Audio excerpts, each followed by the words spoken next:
Bob, we had some great weather for Valentine's Day, whether you were Yeah. enjoying the sunset or having a nice dinner outside. It was beautiful. Yeah, absolutely was. And the evening sunset was absolutely spectacular. Temperatures have been warm. Right. How long do you think? How many days in a row consecutive do you think we've had? Oh, I don't know. 80-degree It's been temperatures? hot. It's been hot lately, especially for this time of year, I feel like. I feel like Yeah. we just skipped spring. We're Right. straight into summer, Right. but that's not the case. It's not the case. This will be 8th day today. Wow. Yeah, 80 Whew. degrees or above, and we're looking for temperatures to stay pretty warm too for the upcoming Okay. weeks. Yeah. Ooh, so no And letdown. no. A couple weeks from now, though, we may get a cold front that'll slide in, and Okay. it'll cool us down back to more average high right around 73, 74 degrees. So we'll look for that to move on. And then you'll be happy with that, right? Right. That sounds much more pleasant than some there of you these go. 80-degree Some people like the temperatures. warm, though. Some people like the warmth as well.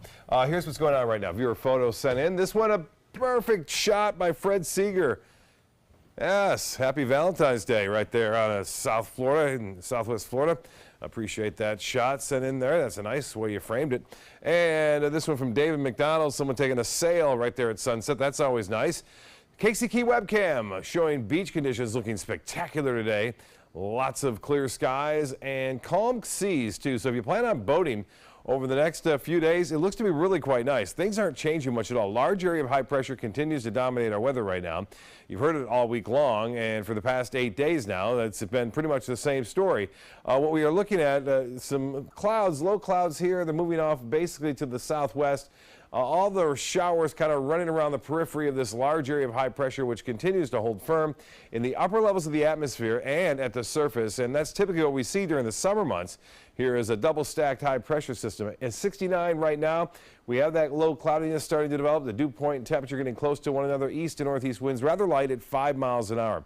Now the temperature of 69 in Bradenton Country Club, 69 as well at Longboat Key, 68 Anna Maria, a couple degrees warmer at Southgate and the Meadows and Osprey at 70 and 71 degrees in Northport, Venice and Inglewood. So fairly common temperature down there. And you can see the fog starting to develop already in the interior portions of the state. And this, not really fog, but it's low cloudiness out there in the Gulf of Mexico. We're going to see this kind of work its way from the central portion of the state westward and should be in place tomorrow. Now, it's not going to be as widespread, I think, as this model is depicting, but we will see some areas of rather thick fog, but it should burn off by around 10 o'clock, similar to what we saw today. Lots of sunshine to follow in the afternoon. It should be another spectacular day and a warm one at that. Make it 9, it looks like, with temperatures warming to 80 degrees or above. And the satellite and radar picture showing not a lot going on across the U.S. So there's a couple of snowstorms that'll move through the Ohio Valley. First one's a rain one on Thursday and Friday, and then the next one comes in on Sunday. Another clipper brings snowfall to Indiana, Ohio, West Virginia, Pennsylvania, and New York. And then another one developing behind it in line for the northern plain states and eventually in through the Great Lakes midweek next week. Now tomorrow's high temperatures will be into the single digits, so that Arctic air is starting to spill northward in the northern plains and northern Rockies. And get a look at this long-range model. You can see cold air just kind of bouncing around to our north. We stay warm here for a long period of time, but when we get into the latter half of February, say February 28th on Wednesday, in a couple of weeks from now, we'll start to cool back down to highs in the low 70s.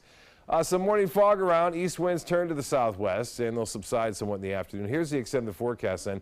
A slight chance for a shower or two Thursday and Friday. High temperature staying into the low 80s. A little bit better chance for a few showers, but not much on Tuesday and Wednesday at 20%. And high temperatures again well above the average.